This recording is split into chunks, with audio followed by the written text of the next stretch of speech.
네, 김태훈 변호사. 예. 고소인이 4명으로 늘었어요. 그렇습니다. 뭐 네. 양파도 아니고 까도 계속 나오는데 박윤철 씨 굉장히 좀 어렵게 됐죠. 네. 뭐 성폭행 혐의가 입증되는지 안 되는지는 뭐 법적인 체계가 변론을 하더라도 어쨌든 공인, 탑스타, 글로벌 스타로서의 뭐 위상에는 뭐 결정적인 타격을 입은 건데요. 네. 첫 번째 고소인 사건이 그 문제가 불거졌던 게 6월 10일입니다. 네. 그러니까 6월 4일 날 있었던 사건에 대해서 6월 10일 날 첫 번째 고소인이 고소를 하고요. 네. 그로부터 며칠 지나서 다시 고소를 취소하지 않았습니까? 네. 합의에 의한 성관계다. 이렇게 얘기하면서 고소를 취소했습니다. 그래서 사건이 마무리되는 듯 했으나 6월 16일입니다. 두 번째 사건이 터지죠. 이 사건이 발생 연도는 2015년 12월인데 그때 사건을 고소했다가 다시 사건 접수를 취소했던 분이 다시 나타나서 그때는 내가 박유천이라는 어떤 탑스타랑 법정 공방을 부리는 게 두려워서 신고 접수를 취소했으나 이제 내가 용기를 얻어서 다시 고소를 한다라는 얘기를 했고요. 그 다음 날이 6월 17일 날 세 번째, 네 번째 고소가 접수가 됩니다. 네, 새누리당 지금 속보가 하나 올라왔는데 저희 방송일 보시기라도 하신 걸까요? 새누리당 김희옥 비상대책위원장 내일부터 당무에 복귀하신다 이런 소식이 지금 속보로 들어왔고요. 친박께서 요구했던 그 권성동 사무총장 역시 교체하겠다. 그리고 지금 복귀하는 일성으로는 당의 통합과 화합을 위해서 앞으로 전당대회까지 그 통합을 해서 모든 것을 다 하겠다. 자세한 소식은 저희 이어지는 종합뉴스에서 계속 전해드리겠습니다.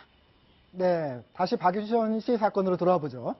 첫 번째 고소한 그 여성은 옷을 증거로 제출했죠. 거기서 DNA 검사 결과 남자 DNA가 나왔다는 거죠? 그렇습니다. 아직 원래는 사실은 일주일 정도 걸릴 텐데, 한 열흘 정도 걸리는데, 빠르면 일주일 정도 쯤은 결과가 나온다고 하거든요. 네. 그러니까 만약에 여기서 박유천 씨의 DNA가 검출이 됐다라고 했을 때, 그럼 이것이 무엇을 의미하는 건데, 그 여자분의 속옷에서 박유천 씨의 DNA가 나왔다고 해서 이것이 성폭행을 의미하는 건 아닙니다. 네. 다만 성관계를 의미하는 증거는 될 건데 성관계 자체에 대해서는 양쪽이 부인하고 있는 것은 아니거든요. 네. 그 했다가 고소 취소한 첫 번째 사건의 여인 같은 경우에도 처음에는 성폭행을 당했다라고 하다가 그것은 아니고 합의에 의한 성관계였다 얘기는 했기 때문에 성관계 자체에 대해서는 이미 두 쪽 다 인정하는 분위기입니다. 네. 그렇기 때문에 사실 이 DNA가 나왔다고 해서 그 박유천 씨의 혐의가 입증되는 것은 아닙니다. 네. 나머지 3명의 고소인은 그런 증거조차 없는 거 아닌가요?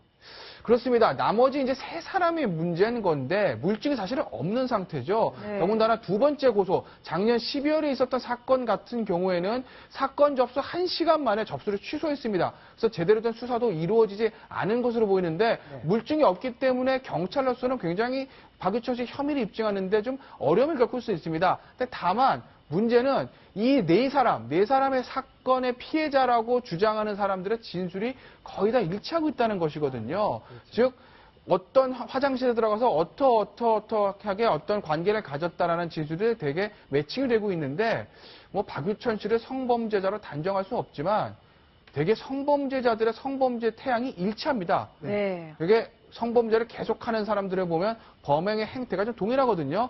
그러니까 이 네 사람의 고소의 내용이 동일하다는 것은 동전의 양면과도 같은 거죠.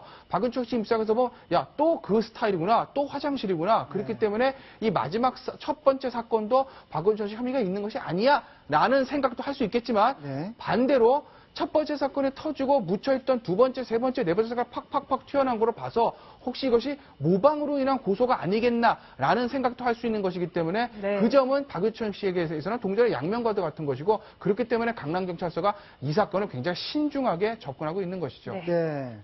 어쨌든 그 사건이 일어난 장소가 다 유흥주점인데요. 네. 어떤 유흥주점인지 같이 들어보시겠습니다. 가시는 분들은 일반인을 생각할 때는 아주 좀 비싸요. 일반인들이 와가지고 술 먹는데 싸게 그냥 이거 먹는 것도 아니고 그렇기 때문에 그냥 membership으로. 네, 김단비 기자. 지금 사건팀에 계시고요. 이런저런 흉한 사건을 많이 보실 텐데 텐카페 어떤 곳인가요? 네, 바로 유흥업소의 메카라고 불리는 장소입니다. 겉보기에는 일반 바처럼 일반인도 드나들 수 있는 곳처럼 보이지만요. 출입이 철저히 통제되어 있고요. 술값은 50에서 많게는 100만 원 선에 이르기까지 연예인과 재계인사, 소위 말하는 VVIP만 이용할 수 있는 멤버십형 업소라고 합니다. 네. 소개받지 않은 일반인들은 출입하기가 조금 어렵다고도 하네요. 네. 이정우 차장. 그런데 이런 업태 자체가 불법인 건 아니라면서요? 그럼요. 텐프로든 뭐 텐카페, 점오 뭐 이름을 뭐라고 부르든 네. 뭐 영업 신고만 제대로 하고 또 업종에 맞게 영업을 하면 그것 자체는 뭐 당연히 합법이죠. 근데 문제는 이제 이 안에서 성매매가 일어났느냐의 여부가 될 텐데요. 그게 이제 뭐 그 단속을 하더라도 제보가 없이는 찾아내기가 쉽지 않고요. 그래서 이게 예방이 어렵다는 문제가 있습니다. 그래서 네. 경찰이 이제 유흥업소 장부를 좀 확보해서 제대로 수사를 하겠다 이런 방침 밝히고 있습니다. 네, 이 범행이라고 아직 단정은 할 수 없지만 사건이 벌어진 장소가 우연히도 또 화장실이다 보니까요. 박유천 씨가 옛날에 그렸던 화장실 그림하고 또 굉장히 엮여서 이런저런 말들이 나오고 있죠. 김단비 네, 기자. 맞습니다. 그 박윤철 씨는요, 2008년 일본의 한 라디오 방송에 출연해서요, 그 아름다움 하면 떠오르는 것이 무엇이냐라고 묻자 대화, 한숨, 화장실을 꼽았다고 하는데요.